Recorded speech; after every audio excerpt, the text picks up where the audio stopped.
فرمایا کون ہے جو میرے مہمانوں کو کھانا کھلائے؟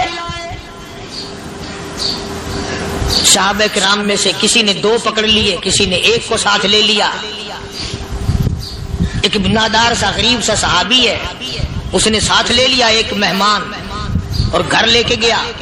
بیوی کو کہنے لگا کہ کھانا کتنا ہے؟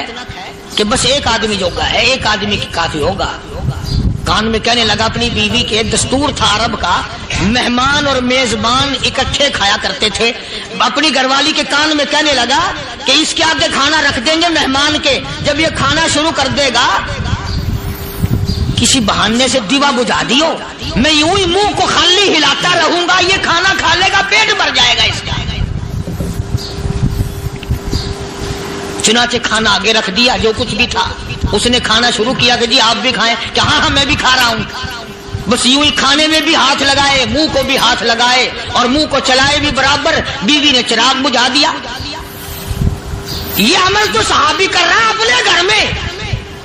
ادھر قرآن کریم نازل ہو گیا محمد کریم صلی اللہ علیہ وسلم کی ذات پہ، فرمایا وَيُؤْثِرُونَ عَلَىٰ أَنفُسِهِمْ وَلَوْ كَانَ بِهِمْ خَصَاصَةٌ وَمَن يُوقَ شُحَّ نَفْسِهِ فَأُولَٰئِكَ هُمُ الْمُفْلِحُونَ۔ اور میرے محبوب مبارک ہو، تیری امت میں ایسے لوگ بھی ہیں جو اپنا منہ خالی ہلا رہا ہے، بیوی بھوکی بیٹھی ہے، چراغ بجھائے بیٹھی ہے اور اپنے ہاتھ کو خالی چلا رہا ہے اور میرے بندے کا پیٹ بھر رہا ہے۔ اور میرے محبوب مجھے اپنی عظمت کی قسم، میں تیری ان دیوانوں پہ جنت واجب کر چکا۔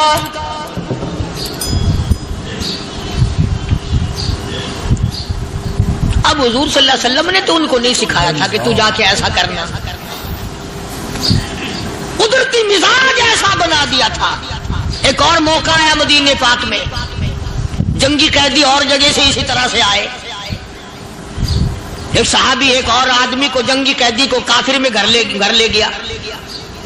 بیوی کہنے لگی کہ 1 ہی آدمی کا کھانا ہے بس، انہوں نے کہا اس کو دے دو۔ وہ کافر جنگی قیدی کہنے لگا جی آپ بھی کھائیں، کہنے لگا بھی بات ہے صاف، 1 آدمی کا کھانا ہے، تو کھانا کھا، میں درخت کے پتے چبا لیتا ہوں۔ وہ کہنے لگا میں کھاؤں گا پتے۔ انہوں نے کہا تو رئیس آدمی ہے مکے کا، میں پرانا غریب ہوں، مجھے پتے چبانے کی عادت ہے، تیرے پیٹ میں درد نہ ہو جائے، میں عادی ہوں پتے چبانے کا۔ اس نے پتے چبا لیے۔ کافر مسافر اور مہمان جو تھا جنگی قیدی، اس کو کھانا کھلا دیا۔ دوسرے دن پھر ایسی نوبت آئی، اس نے کہا آپ بھی میرے ساتھ کھانا کھائیں گے؟ کہ نہیں بھائی تو کھا، میں بچے چبانے کا عادی ہوں۔ 2 دن تو اس کافر نے کھانا کھا لیا، اور جب تیسرے دن اس کے آگے کھانا آیا، انہوں نے کہا بھائی تو ہی کھا، بس اتنا ہی کھانا ہے، میں تو میاں بیوی ہم تو پتے چبا لیں گے۔ اور کہنے لگا مدینے والوں تم خود پتے چباتے ہو، دشمنوں کو کھانا کھلاتے ہو، آج میری بھی ایک شرط ہے، پہلے کلمہ پڑھا پھر کھانا کھلا۔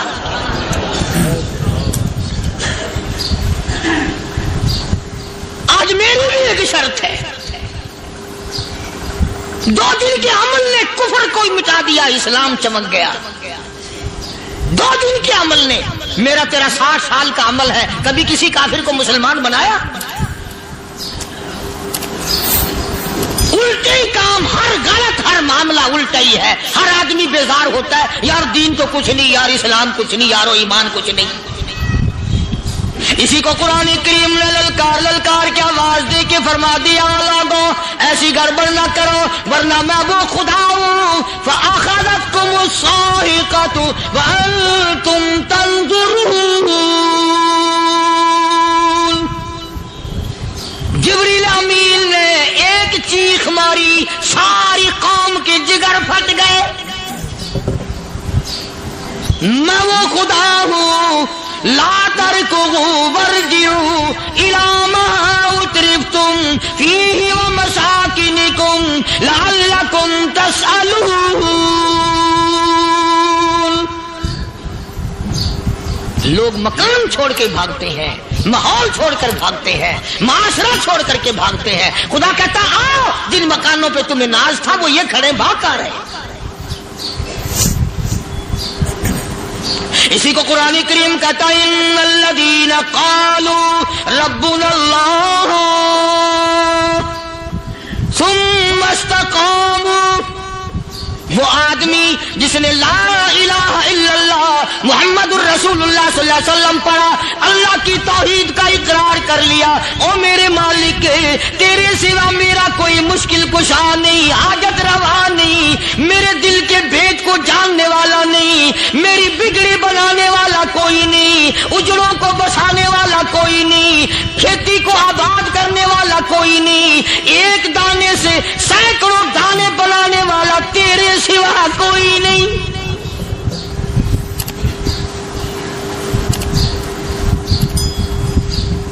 کھیتوں میں جاؤ،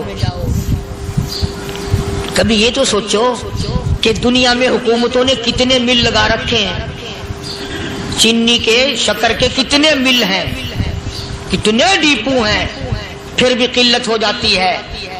اور یہ اللہ میاں نے کتنا میٹھا کیلے میں، سنترے میں، مالٹے میں، انگور میں، سیب میں، کبھی یہ بھی سنا کہ اللہ میاں کا شوگر مل فلاں علاقے میں لگا ہوا ہے؟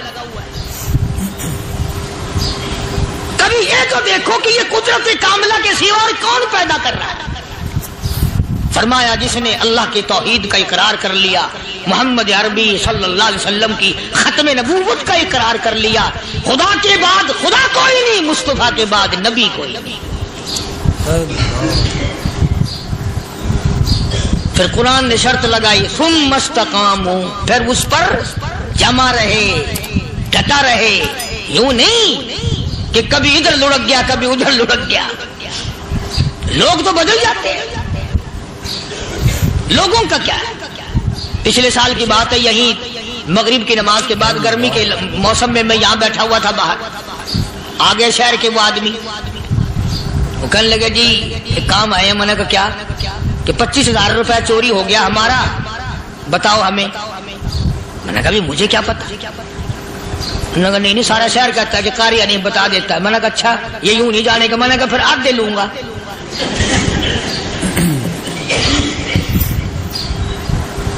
25,000 گم ہوئے ہیں نا، 12.5 میرے 12.5 تمہارے۔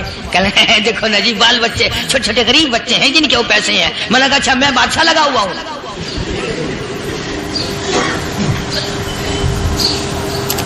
انہوں نے کہا جی سودا مہنگا۔ میں نے کہا پھر کہیں اور چلے جاؤ۔ کتنا میں نے سمجھایا نہیں ماننا کہ اگر ہمیں یوں پتہ چل جائے مولویوں کو ولیوں کو تو پھر یہ لاکھوں کروڑوں پولیس والے رکھنے کی ضرورت ہے بھلا؟ اتنی بڑی فوج کا رکھ کر کیا کریں گے ہم؟ اربوں روپیہ فوج کا خرچہ ہے، دو ولی، ایک ولی کو اس بارڈر پہ بٹھا دیں گے، ایک ولی کو اس بارڈر پہ بٹھا دیں گے، پھر ہم بڑھانا دیں گے اولیاء کرام رجمت۔ ذہنیت ماری گئی، سمجھ نہیں پاتے، دین کے قریب نہیں آتے لوگ، سمجھتے نہیں۔ فرمایا ثم استقاموا تتنزل علیہم الملائکۃ الا تخافوا ولا تحزنوا وابشروا بالجنہ التی کنتم توعدون۔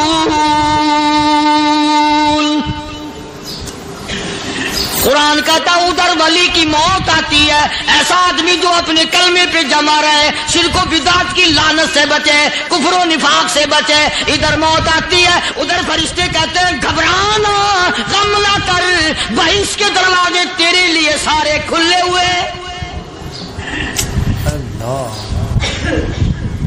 وَلَكُمْ فِيهَا مَا تَشْتَهِي أَنفُسُكُمْ وَلَكُمْ فِيهَا مَا تَدَّعُونَ۔ فرمایا ہم تمہاری ہر اس تمنا کو پورا کریں گے، ہر اس آرزو کو پورا کریں گے، جو مانگو گے وہی ملے گا، جو کہو گے وہی دیا جائے گا۔ نحن اولیاؤکم فی الحیات الدنیا وفی الآخرہ، ہم دنیا میں بھی تمہارے کارساز ہیں، ہم آخرت میں بھی تمہارے کارساز ہیں، ہم دنیا میں بھی تمہارے دوست ہیں، آخرت میں بھی تمہارے دوست ہیں، اور خدا کے یہاں وہ انعام ملے گا۔ اللہ غنی رائی کے دانے کے برابر نیکی کی ہوگی، جب پڑھا پہاڑوں کے برابر ثواب ملے گا تو آدمی حیران ہوگا، یا اللہ تیرے جیسا بینک تو کسی کا بھی نہیں۔ رائی کا دانہ لے کر پہاڑ واپس کر دیا، مالک نے نجات کا ذریعہ بنا دیا۔ فرمایا نزلا من غفور رحیم، یہ مہمانی ہے پروردگار عالم کی طرف سے۔ قرآن اعلان کر کر کے کہتا وبالاسحار ہم یستغفرون، اللہ پاک فرماتے ہیں میرے بندوں کی نشانی یہ ہے کہ وہ آخری رات میں بڑے ویلے سحری کے وقت اٹھ کر استغفار کرتے ہیں، اللہ کے حضور میں معافی مانگتے ہیں، روتے ہیں، عاجزی کرتے ہیں۔ کہتا کہ ایک تڑپ سی دل میں امنگتی ہے، ایک درد جگر میں ہوتا ہے، ایک تڑپ سی دل میں امنگتی ہے، ایک درد جگر میں ہوتا ہے، ہم رات کو رویا کرتے ہیں جب سارا عالم سوتا ہے۔ سب لوگ سوئے ہوئے ہوں اور اللہ کا دروازہ کھٹکھٹا، اندھیرے میں مالک کائنات کے سامنے جھولی پھیلا، اپنی بگڑی کا سوال کر، اپنی مشکلات اس مالک کے سامنے پیش کر جو سارے جہان کا خالق و مالک ہے۔ عقیدہ بھی بناؤ، اعمال بھی بدلو، مزاج بدلو، طبیعتوں میں انقلاب لاؤ، اور لوگوں ان گھروں کو مسلمانوں والے گھر بناؤ۔ تم برا مان کے جاؤ یا بھلا مان کے جاؤ، میں اپنے عقیدے کی بات کو چھپاتا نہیں۔ جس گھر میں کوئی مرد عورت قرآن کے کھولنے والا نہیں، میں اس گھر کو مسلمان کا گھر نہیں کہتا، وہ چوڑے اور کرار اور سکھ کا گھر ہے۔ تمہیں یہ سکھایا کس نے ہے کہ مرنے کے بعد قرآن پڑھا جاتا ہے اور ساری زندگی میں نہیں پڑھا جاتا؟ یہ قرآن مردوں کے لیے تھوڑی آیا، یہ زندوں کے لیے آیا۔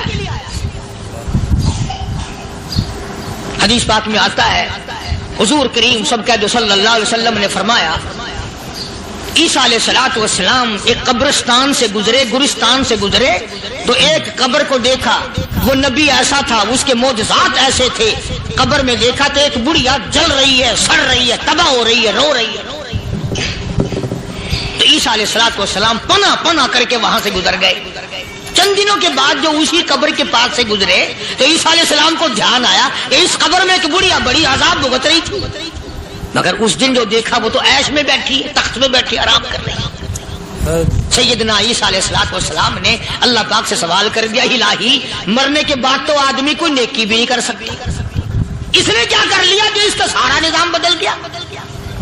آواز آئی اے عیسیٰ لکھ کے لے جاؤ یہ بات، حضور کا فرمان ہے۔ فرمایا اے عیسیٰ، اس مائی کے چھوٹے سے پوتے نے استاد کے پاس جا کر کے پڑھا بسم اللہ الرحمن الرحیم، اس ننھے سے منہ سے، چھوٹے سے منہ سے جب یہ لفظ نکلا، اے اللہ تو بڑا مہربان ہے، تو بڑا کریم ہے۔ عیسیٰ چھوٹے سے منہ سے جب نکلا، وہ تو معصوم تھا، اس کے منہ سے جب نکلا نا کہ میں بڑا مہربان ہوں، میں نے اس معصوم بچے کے صدقے میں اس کی دادی پہ کرم کر دیا۔ اس کے نام میں بڑی برکتیں ہیں، اس اللہ کا نام لینے میں بڑی برکت ہے۔ گڑ میں مٹھاس ہے، اللہ کے نام میں مٹھاس نہیں۔ ٹافیوں میں مٹھاس ہے، اللہ کے نام میں مٹھاس نہیں۔ تم نے چکھ کے نہیں دیکھا، اگر تم چکھ لو خدا کی قسم دنیا کی کوئی چیز اچھی نہ لگے اللہ کے نام کے مقابلے میں۔ اللہ پاک مجھے اور آپ سب کو اپنا نام لینے کی توفیق عطا فرمائے، اپنے قرآن کی تلاوت کرنے کی توفیق عطا فرمائے، اور اپنا ذکر اور اپنا فکر اور اپنے شکر کی توفیق عطا فرمائے، اور اللہ پاک ہم سب کو یہ ہمت دے کہ مرتے دم تک ہم قرآن سے یاری کریں، قرآن سے وفاداری کریں۔ آج تک کبھی بکری بھیڑیا نہیں لے گیا، آج تک کبھی نقصان نہیں کیا، میرے اجڑ کے قریب قریب بگیاڑ پھرتے تھے، ساتھ رہتے تھے، کبھی بھی بکریوں کو نہیں چھیڑا۔ آج جو بکری زکات کی کھائی، بکری کو پکڑ کے بگیاڑ لے گیا، اطلاع ہو گئی فاروق اعظم جیسے عدل و انصاف کرنے والے کا دنیا سے جنازہ اٹھ گیا۔ وہاں پہاڑوں میں ایک صحابی رہتا تھا، بکری بھیڑ پالتا تھا، اس نے مہمانی کی دعوت کی، روک لیا، رات رہے وہاں، بکریاں ذبح کی، گوشت پکایا، کھلایا ساروں کو۔ عشاء کی نماز کے بعد وہ بکریوں والا بھیڑوں والا صحابی ان مہمانوں کے پاس روتا ہوا آیا، زاروں زار قطار روتا ہوا آیا۔ یہ مہمان صحابہ کہنے لگے کیا بات ہے؟ کہنے لگا جی بات بڑی عجیب ہو گئی، میری ایک بکریا بگیاڑ لے گیا، بھیڑیا میری بکری لے گیا۔ انہوں نے مذاق کیا، کہنے لگے ہوئے رو رو کے دکھا رہا ہے کئی بکریاں ہمارے لیے ذبح کی ہیں نا، ان کا دکھ میں رو رہا ہے۔ انہوں نے کہا نہیں نہیں نہیں، کہ پھر یار رونے کی کیا بات ہے؟ رونا بھی مختلف ہوتا ہے۔ ایک امیر آدمی دولت مند آدمی کا کتا مر گیا، وہ بیٹھ کے رونے لگا، اور کسی نے کہا بدبخت کتے کو بھی رویا کرے، کتے کو کیوں رو رہا ہے؟ وہ کہنے لگا وہ کتے کو نہیں روتا۔ انہوں نے کہا اور کہ رونا تو اس بات کا ہو گیا کہ اسرائیل نے گھر دیکھ لیا، وہ پھر بھی آئے گا یہاں ضرور۔ اسرائیل علیہ السلام گھر دیکھ گیا، صحابی رو رہا ہے میری بکری بھیڑیا لے گیا، بگیاڑ لے گیا۔ اس نے کہا یار پھر رونے کی کیا بات ہے، ہزاروں تیرے پاس بکریاں ہیں، ایک بکری بھیڑیا لے گیا تو کیا ہوا؟ وہ اور زیادہ روئے۔ کہہ دو سارے سبحان اللہ۔ اس نے کیا بات کہی؟ کہنے لگا بکری کو بھیڑ کو بکری کو نہیں روتا، کئی بکریاں تمہیں کھلا دی، روزانہ کھلاتا ہوں، بڑی بکریاں ذبح کرتا ہوں، بکری کو نہیں روتا۔ اصل میں اتنے عمر سے بکریاں یہی پہاڑوں میں پالتا ہوں، آج تک بھیڑیا بگیاڑ نہیں لے گیا، آج جو بکری بھیڑیا لے گیا اس سے معلوم ہوتا ہے جناب فاروق اعظم رضی اللہ تعالیٰ عنہ کا جنازہ اٹھ گیا۔ آج تک کبھی بکری بھیڑیا نہیں لے گیا، آج تک کبھی نقصان نہیں کیا۔ میرے اجڑ کے قریب قریب بگیاڑ پھرتے تھے، ساتھ رہتے تھے، کبھی بھی بکریوں کو نہیں چھیڑا۔ آج جو بکری زکات کی کھائی، بکری کو پکڑ کے بگیاڑ لے گیا، اطلاع ہو گئی فاروق اعظم جیسے عدل و انصاف کرنے والے کا دنیا سے جنازہ اٹھ گیا۔ ریڈیو نہیں تھا، وائرلیس سیٹ نہیں تھا، ٹیلی گراف نہیں تھا، ٹیلی گرام نہیں تھا۔ صحابہ کرام کی عقل دیکھو، سمجھ دیکھو، بکری بھیڑیا لے گیا، کیا سمجھ میں آئی ہے کہ فاروق اعظم رضی اللہ تعالیٰ عنہ جیسے عدل و انصاف کرنے والے کا جنازہ اٹھ گیا۔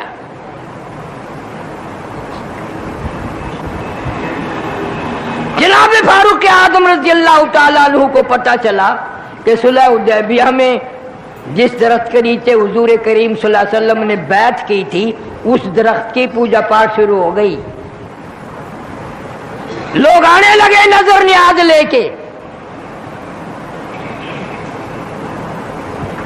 جناب فاروق اعظم رضی اللہ تعالیٰ عنہ تشریف لائے اور حکم دیا اس درخت کو جڑوں سے نکال دو، بالکل اس کو کاٹ کر جڑیں اکھیڑ دو اس کی۔ شکر ہے تم میں سے نہیں تھا وہاں کوئی، ورنہ کہتا یہ فاروق اعظم سب سے بڑا وہابی ہے۔ بات بھی صحیح تھی، اسی درخت کے نیچے نبی نے بیٹھ کر بیعت فرمائی، اور اسی نبی کے نیچے درخت کے نیچے 1400 صحابہ نے بیعت کی، اور ایسا برکتوں والا درخت جس کا قرآن میں ذکر ہے، جس کا اللہ کی کتاب میں ذکر ہے، اتنا بابرکت درخت ہے۔ فاروق اعظم نے کھڑے ہو کر سامنے کٹوایا، جڑیں نکال کر پھینک دی۔ کیوں؟ فرمایا اب یہاں شرک شروع ہو گیا، شرک ایسا ہوگا لوگ قرآن کو ٹکرا دیں گے، شرک کو نہیں چھیڑیں گے، اس کو نہیں چھوڑیں گے۔